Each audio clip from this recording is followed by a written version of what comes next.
1867년 미국은 러시아 제국으로부터 알래스카 땅을 720만 달러에 매입합니다. 그 알래스카의 면적이 약 160만 제곱킬로미터. 얼마나 큰지 실감이 안 나시죠? 우리나라 평으로 계산해 보면 약 4억 8천만 평. 우리나라 면적이 10만 210 제곱킬로미터. 그러니까 우리나라 땅 크기의 약 16배에 해당되는 그 알래스카 땅을 720만 달러에 매입했습니다. 미국에서 괜히 그 땅을 왜 샀느냐라고 비난하는 사람들도 있었습니다.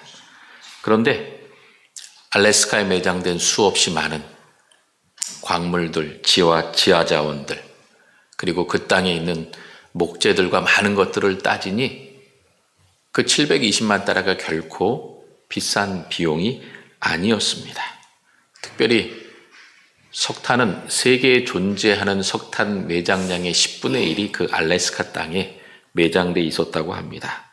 그래서 지금까지도 석탄, 석유, 철광, 금과 구리, 이 모든 것들이 미국을 아주 살찌우는 중요한 자원의 보고로 지금 알래스카 땅이 남아 있던 것입니다. 이런 땅을 미국에 팔았으니 러시아 입장에서는 얼마나 배가 아팠겠습니까?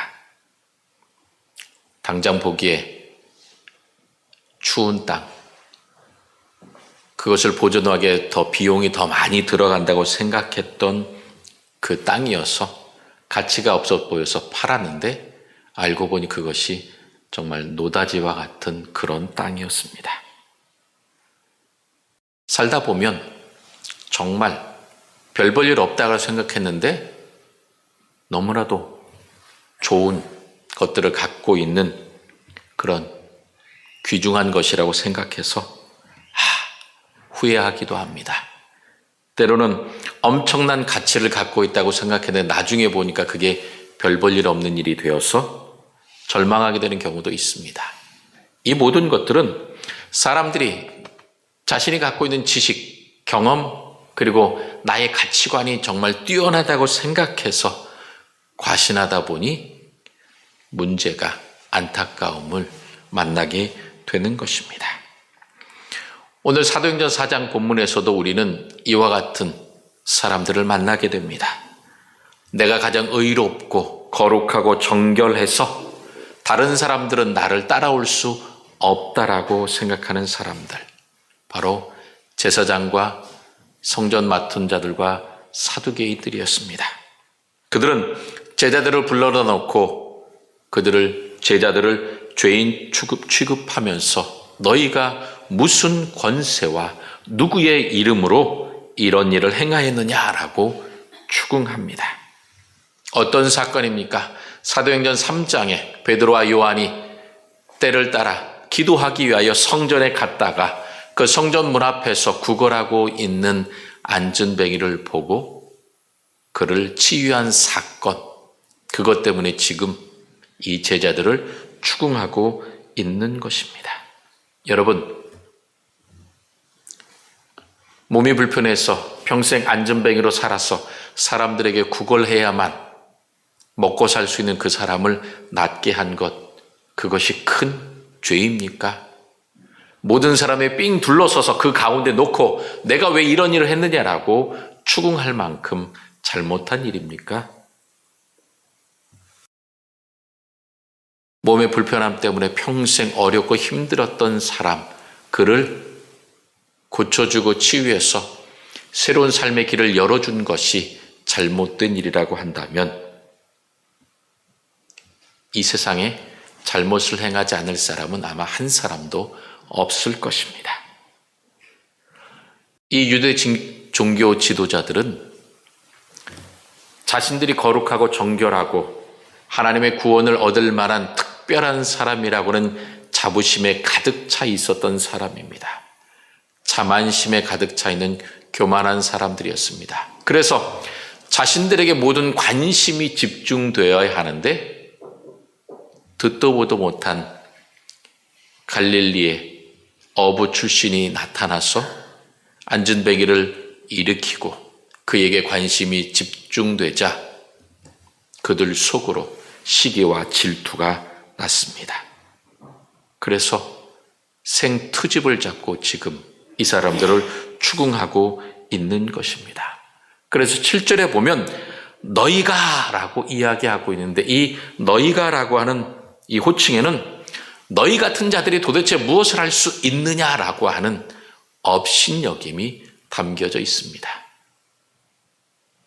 너희가 무슨 권세, 누구의 이름, 그들을 깔보고 무시하고 있는 것입니다. 어떻게 보면 정당한 이 재판의 과정, 심리의 과정을 거치지도 않고 그들을 인격적으로 무시하면서 제자들이 행한 이 기적이 하찮은 것이라고 생각합니다. 그러면서 이 누구의 이름으로라고 하는 표현에 누구라고 하는 말, 어떻게 보면 영어로 얘기하면 who, 누구냐라고 물을 수 있지만 원문에 보게 되면 무슨 이라고 하는 뜻입니다. 무슨 이름으로. 즉, 이 대제사장들은, 이 공회에 있는 사람들은 사도들이 행한 기적의 근원을 의심합니다. 이것은 하나님으로부터 인한 것이 아니라 악신으로부터, 우상으로부터, 잘못된 것으로부터 온 것이다라고 생각했습니다.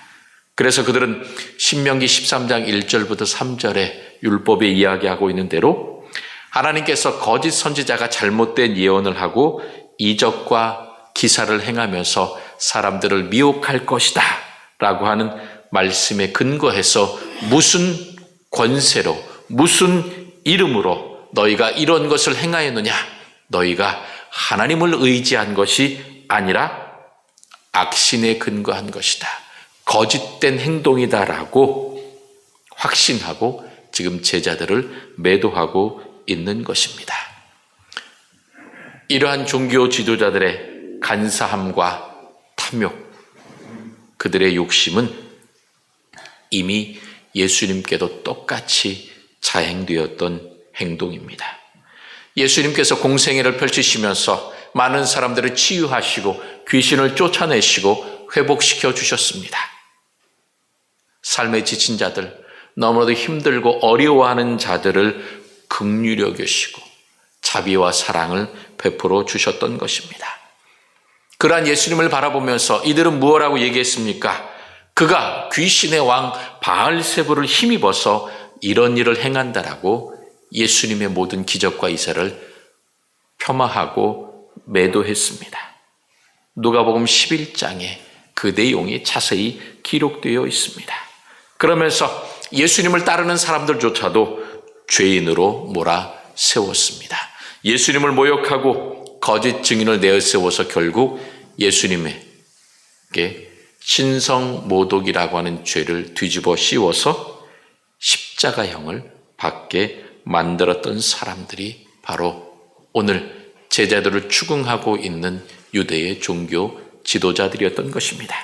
이들은 여전히 악한 습성, 내가 최고고 나만이 구원받을 수 있다라고 하는 헛된 자만심과 교만함에 빠져 있었던 그 죄인된 본성과 습성을 버리지 못하고 여전히 제자들을 추궁하고 있는 것입니다.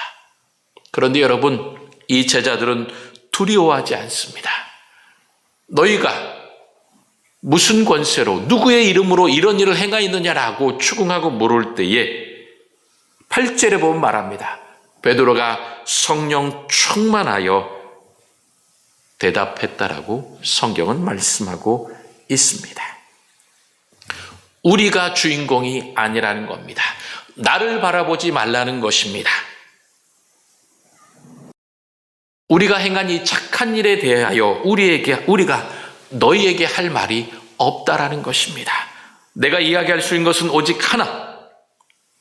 너희가 십자가에 못 박고 하나님이 죽은 자 가운데서 3일 만에 부활하신 나사렛 예수 그리스도의 이름으로 이 사람이 건강하게 되었고 너희 앞에 서게 된 것이다라고 확신하게 증거합니다. 선포합니다. 내가 아니라, 우리가 아니라 예수 그리스도의 이름으로, 예수 그리스도의 권세로 이러한 일을 행했다라고 베드로는 강력하게 이야기하고 있는 것입니다. 베드로의 이러한 선포를 통하여 지금까지 그 사도들을 향을 바라보면서 그들을 추궁하고 그들을 날카롭게 비난했던 많은 사람들의 생각과 시선이 이제 달라지게 됩니다. 베드로와 요한, 제자들을 바라보는 것이 아니라 십자가에서 죽으셨다가 3일 만에 살아나신 나사렛 예수 그리스도를 바라보게 된 것입니다. 그러면서 8절에 베드로가 성령 충만하여 그들에게 전파했다라고 성경은 말씀하고 있습니다.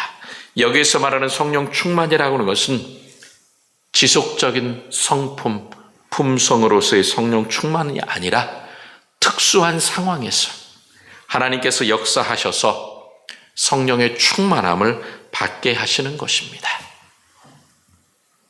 베드로와 제자들이 이 사내들인 법정에서 예수님과 복음에 대하여 담대하게 선포할 수 있었던 것은 바로 특별하게 역사하신 성령의 충만하심이라고 하는 것입니다.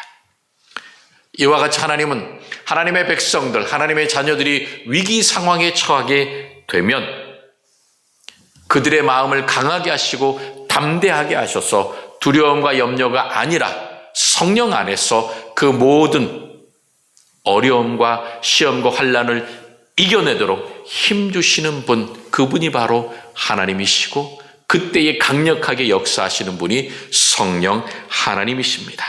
그래서 예수님께서 누가복음 12장 11절과 12절에 보면 이렇게 말씀하십니다. 너희가 사람들에게 잡혀가서 공회나 법정이나 많은 곳에서 너희들을 압박하고 너희들에게 왜 이런 일이 일어나느냐라고 힘들게 할 때에 두려워하거나 염려하거나 걱정하지 말라고 이야기합니다. 성령 하나님께서 너희에게 할 말을 하나하나 다 주시겠다라고 예수님께서 약속하셨습니다. 그 약속이 오늘 이루어진 것입니다. 이 대제사장들과 사두개인, 바리새인, 종교 지도자들은 베드로와 요한과 그와 함께 했던 제자들, 그들은 갈릴리 출신의 어부였습니다. 무식한 무지랭이라고 생각을 했는데 이들이 너무나도 능력 있게 조리 있게 하나님께서 보내신 그 아들 메시아이신 예수 그리스도 그 이름과 그 권세와 능력으로 이 사람이 치유받았다, 구원받았다, 회복되었다라고 강력하게 이야기했던 것입니다. 여러분, 베드로만 그렇습니까? 초대교회 7 집사로 세워졌던 사람 중에 가장 먼저 순교한 스데반 집사를 여러분 기억하실 것입니다. 스데반이 사람들에게 몰려서 붙잡혔을 때에 스데반 집사는 두려워하거나 염려하지 않았습니다. 오히려 하늘의 권능, 성령의 능력을 받아 하늘 보좌에 있는 하나님을 보면서 예수 그리스도가 우리의 구원자가 되시고 너희가 그 예수 그리스도의 십자가에 못 박게 죽게 했지만 그러나 하나님께서 그를 살리셨다라고, 그리고 그 예수 그리스도의 이름을 믿는 자는 누구든지 구원을 얻을 것이라고 스데반은 선포했습니다. 그 설교를 들은 유대 종교 지도자들은 마음에 찔림을 받았습니다. 또 많은 회중들은 예수 그리스도를 믿게 되었던 것입니다. 그래서 결국 그들은 어떤 행동을 취합니까? 스데반을 신성모독이라고 하는 죄를 뒤집어 씌워서 돌로 쳐서 죽입니다. 그런데 그때에 스데반의 옷을 맡았던 사람이 누굽니까? 사울입니다. 그가 나중에 다메섹에서 예수 그리스도를 만나고 사도 바울로 변했던 사람입니다. 하나님의 놀라운 구원의 계획 안에서 하나님께서 사도 바울을 부르실 준비를 하고 계셨던 것입니다. 그리고 그 사도 바울을 통하여 놀라운 복음의 역사가 일어났고 지금 이 자리에 우리가 예배하고 있는 것도 하나님의 놀라운 계획 안에서, 그리고 하나님께서 마련해 주신 놀라운 그 구원과 복음의 그물 안에서 우리가 구원함 받게 된 것입니다. 그래서 하나님을 믿고 예수 그리스도 안에서 구원의 능력을 힘입어서 자녀된 축복을 누리면서 예배하는 자로, 하나님의 자녀로, 천국 백성으로 우리가 지금 살아가고 있는 것입니다.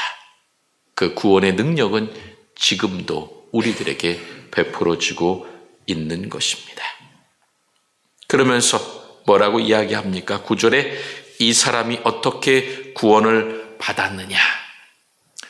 이 안전뱅이가 구원받았다고 하는 것은 단지 그 육신의 질병만 치유되고 회복된 것이 아니라 그 영혼도 하나님 안에서, 예수 그리스도 안에서 구원받은 것입니다. 즉 그의 육과 영과 모든 것들이 하나님의 은혜 가운데에 예수 그리스도의 이름으로 말미암아 구원받은 것입니다. 여러분, 이 구원의 은총이 지금 우리에게도 임했습니다. 그래서 우리가 하나님 앞에 나와 하나님을 부르며 예수 그리스도의 이름으로 기도하며 간구하고 있는 것입니다. 이러한 놀라운 능력과 권세를 베풀어 주시고 지금도 우리와 함께 하시는 예수 그리스도를 베드로는 11절에 이렇게 소개합니다. 이 예수는 너희 건축자들의 버린 돌로서 짐 모퉁이의 머릿돌이 되었다라고 소개합니다. 예수 그리스도를 버린 돌이라고 말합니다. 이 이야기는 예수님께서 마태복음 21장 42절에 친히 건축자의 버린 돌이 모퉁이의 머릿돌이 되었나니 라고 말씀하면서 예수님 자신을 말씀하셨던 것을 베드로는 기억하고 이 유대 종교 지도자들에게도 이야기하고 있는 것입니다. 그러면서 후에 베드로도 그가 기록한 베드로전서 2장 7절에 예수님에 관하여 건축자들의 버린 그 돌이 모퉁이의 머릿돌이 되고 라고 다시 한번 언급하고 있습니다. 이와 같이 예수 그리스도에 대하여 건축자의 버린 돌이 집 모퉁이의 머릿돌이 되었다라고 소개하고 있는 것입니다. 여러분, 모퉁이의 머릿돌이라고 하는 것은 이 서로 건축할 때 이 벽과 벽이 서로 맞물리면서 연결할 때에 그 중요한 역할을 하는 것이 바로 이 모퉁이의 머릿돌입니다. 그것이 없으면 아무리 벽을 견고하게 붙여도 기초가 흔들리게 되면 그 벽이 무너지면 집이 쓰러질 수밖에 없던 것입니다. 그러므로 어떤 건물을 완성하든지 간에 그 건축물의 가장 중요한 부분이라고 할 수 있는 이 모퉁이의 머릿돌에 건축자들은 자기 이름을 새겨놓기도 했습니다. 별로 필요하지 않아 보이고 별 볼 일 없어 보여서 버렸는데 그 돌이 벽과 벽을 견고하게 연결하는 데 중요하게 쓰임 받았던 것입니다. 이 유대 종교 지도자들은 예수 그리스도 그 한 사람이 죽는 것이 이스라엘 민족들을 위하여 유익한 것이다라고 생각했습니다. 나사렛이라고 하는 시골 출신이니까, 그리고 목수의 아들이니까 그의 아버지도 없고 그가 어머니와 가족들을 부양해야 하는 그러한 한 청년일 뿐이기 때문에 존재감도 없어 보이고 별 볼 일 없어 보이니까 죽이자고 덤벼들었고 결국 예수 그리스도를 죽였습니다. 그런데 하나님께서 그 예수님을 3일 만에 다시 살아나게 하셨고 이스라엘뿐만 아니라 모든 열방의 구원을 위한 중요한 통로로, 축복의 통로로, 영생의 통로로 사용하셨던 것입니다. 그러므로 믿음이 있는 사람들에게 예수님은 보배요, 구원의 능력이요, 그 삶의 가장 중요한 토대, 근원, 기초가 되는 것입니다. 그러나 믿지 않는 자들에게 예수님은 버린 돌과 같은 취급을 받습니다. 그러나 그들은 버린 돌처럼 취급했던 예수 그리스도를 믿지 않았기 때문에 결국 죄악의 길로 가다가 마지막에 멸망받고 심판받을 수밖에 없는 비참한 존재로 전락해버리고 맙니다. 사람들 눈에 중요하게 보이지 않았지만 하나님께서 예수님을 가장 중요한 구원의 통로로 사용하셨던 것입니다. 이 예수 그리스도를 만나고 경험했기 때문에 사도들은 공회 앞에서 신문을 받고 핍박을 받는 그 상황 속에서도 전혀 두려워하지 않았습니다. 부활의 능력, 성령의 능력 안에서 담대하게 고백합니다. 신문을 받고 사람들에게 핍박을 받았던 그 자리가 더 이상 핍박의 자리, 문제의 자리, 고통의 자리, 근심의 자리가 아니라 예수 그리스도를 통하여 우리가 구원받았다. 저 안전뱅이가 예수 그리스도의 이름과 권세로 구원받았다라고 하는 그러한 복음을 선포하고 하나님의 놀라운 능력을 간증하는 자리가 되었던 것입니다. 그래서 베드로는 12절에 다시 한번 이렇게 예수님에 대하여 이야기합니다. 다른 이로서는 구원을 받을 수 없나니 천하 사람 중에 구원받을 만한 다른 이름을 우리에게 주신 일이 없다라고 베드로는 선포하고 있습니다. 오직 예수님만이, 예수 그리스도의 이름만이, 예수의 권세만이 우리를 죽음 가운데서 건져주시고 우리를 구원해 주시는 유일한 길이라고 베드로는 지금 선포하고 있는 것입니다. 예수님을 제외한 다른 이름을 통해 구원받을 수 없다라고 하는 이 베드로의 고백은 베드로의 고백에 있었던 그때뿐만 아니라 오늘날까지도 영원히 변치 않는 진리요 생명의 말씀인 것입니다. 우주의 통치자가 되시고 놀라운 구원 계획을 세우시고 완성하신 하나님께서 정하셨기 때문입니다. 그러나 세상의 많은 사람들은, 종교를 믿는 사람들은 사람의 선함과 종교와 철학과 많은 것들을 통해서 구원에 이를 수 있는 길이 여러 가지다라고 말합니다. 그러나 그것은 다 거짓입니다. 헛된 생각일 뿐입니다. 그러므로 우리는 오늘 본문에 기록된 이 베드로의 확신에 찬 선언을 통해서 오직 예수 그리스도의 이름으로만이 우리가 구원받을 수 있다라고 더욱 확신하고 믿습니다. 그리고 그 예수 그리스도 그분께서 우리 인생의 기초가 되신다라고 우리는 고백합니다. 이러한 베드로의 고백과 확신에 찬 선포는 산헤드린 공회에서 재판받는 이 베드로 개인의 신앙 고백일 뿐만 아니라 초대교회의 모든 성도들의 신앙 고백인 것입니다. 그리고 지금 우리도 주님 앞에 고백하는 신앙 고백인 것입니다.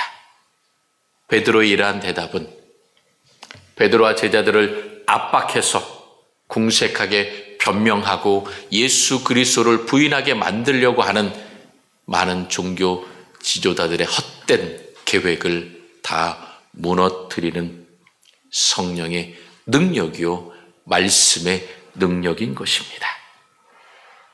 그래서 무슨 권세와 누구의 이름으로 이렇게 하였느냐라고 하는 그 공회원들의 신문에 대하여 나사렛 예수 그리스도의 이름으로 나사렛 예수 그리스도의 권세로 했다라고 하는 이 분명한 대답이 그들의 헛된 계획을 다 무너뜨렸던 것입니다.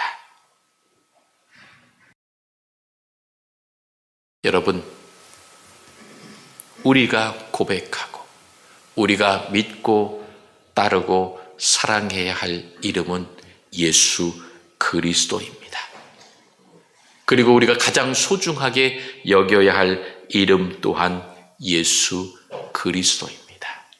예수 그리스도가 우리 인생의 기초가 되어 우리들과 함께하고 계십니다. 그래서 우리들의 믿음의 집을 예수 그리스도 위에서 예수 그리스도를 믿는 믿음 위에 우리는 지금 지어가고 있는 것입니다. 우리는 부족합니다. 그러나 예수 그리스도께서 모퉁이의 머릿돌이 되셔서 우리 모두 함께 믿음의 공동체를 든든히 세워가는 아름다운 존재로, 귀중한 존재로 살아가도록 우리와 함께 하시고 우리를 사용하십니다. 그리고 그 예수 그리스도 이름 위에 세워진 각 교회는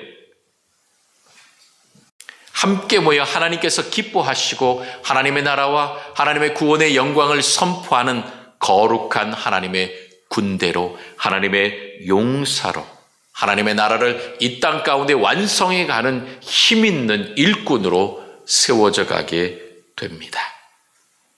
예수 그리스도의 이름, 예수 그리스도의 능력이 모든 것들을 가능하게 합니다. 예수 그리스도 이름에 놀라운 능력과 권세가 있기 때문입니다. 예수님의 이름과 능력과 권세 안에서 우리의 모든 문제는 해결받습니다. 그러므로 우리는 하나님을 불신하고 하나님을 미워하며 교회를 공격하고 예수 그리스도를 폄하하는 세상의 모든 악한 생각과 부정적인 것과 우상의 세력들에 대하여 담대하게 복음의 기쁜 소식을 선포해야 합니다. 너희들은 다 거짓된 것이 오직 참 진리이신 예수 그리스도만을 믿고 따라갈 때에 우리가 구원받는다라고 선포해야 합니다. 증거해야 합니다. 우리는 이러한 예수 그리스도의 이름과 권세를 선포하며 증거해야 하는 공동체로 하나님께서 불러주셨습니다. 그러므로 우리 인생에, 그리고 우리 몸된 교회에, 그리고 하나님의 나라를 완성해가는 모든 교회와 그리스도인들 위에 모퉁이의 머리도 되신 예수 그리스도께서 우리를 하나하나 연결해 주시고 든든한 교회로, 하나님의 집으로, 하나님의 나라로 완성해 가고 계십니다. 그러므로 그 완성해 가시는 예수 그리스도의 이름과 권세 안에서 예수 그리스도의 구원의 기쁜 소식, 그리고 구원받을 수 있는 유일하신 분 예수 그리스도라고 하는 소식들을 날마다 증거하는 축복의 통로로, 생명의 사람으로, 능력과 권세의 사람으로 우리는 살아가야 합니다. 하나님께서 우리를 통하여 이러한 놀라운 역사와 권능을 이루어 가실 것들을 바라보며 생명과 구원의 축복의 통로로 아름답게 사용되는 우리 모든 파평의 성도들이 다 되시기를 주님의 이름으로 축원합니다.